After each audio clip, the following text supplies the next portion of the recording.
Momentálně jsme na Hrochově ranči v Otroční vsi u Berouna, kam jsme v rámci projektu Můj nový život pozvali asi 30 rodin našich dětských onkologických pacientů. Děti přijeli se svými sourozenci, se svými kamarády, se svými rodinami. Měli jsme už 2 témata, Velikonoce na ranči, potom western na ranči, indiány a kovboje. A teď jsme vymysleli středověk, rytíře na koních samozřejmě. Je to akce, kterou tady pořádáme ve spolupráci s Ivošem Eisenhammerem.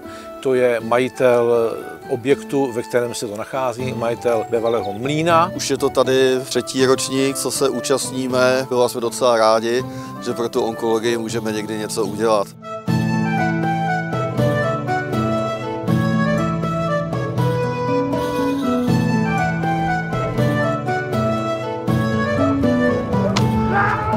V rámci dnešního středověkého odpoledne se děti nejvíce těšily na projížďky na koních. Máme fantasticky ozdobené koně v té středověké atmosféře. Mně se ty koně líbí od jak živa. Když jsme uviděl poprvé, no, tak jsem zajásal koňuňu a hned jsem na nich chtěl jezdit. A vždycky menší brácha je hrozně plaší. Některý z těch dětí ještě ani v životě u koně nebyli, jo? Tak se konečně si na to zvíře šáhnou. Teď má to ještě legendu, že to je rytířský kůň. Děti čeká ještě řada dalších disciplín, navlíkání korálků, schazování špalíčků, skákání v jutových pytlích. Házela se vidlí, ještě se bojovala na té trádě, schazovala tužerty, stříleli jsme z luku. Poprvé jsem trefil jen jednou, po druhé jsem trefil skoro vždycky.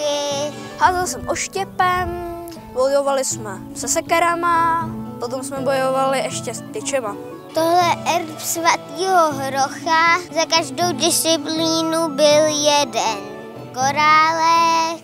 Dostala jsem knížtu, pasterty, odznak a taty nálepku.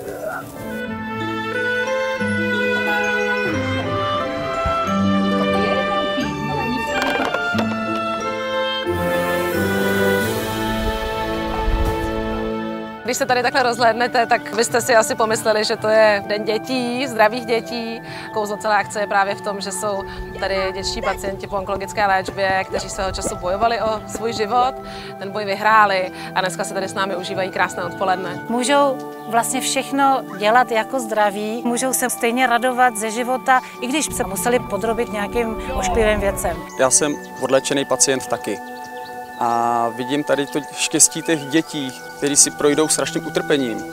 A najednou, když člověk vidí ten úsměv na jejich obličeji, to je něco nádherného. Mám strašnou radost, když vidím naše dětské pacienty spokojené, když jim září oči na tom koni, protože si samozřejmě řadu z nich pamatuju během té léčby a vím, že na tom byli moc špatně a že opravdu reálně bojovali o život.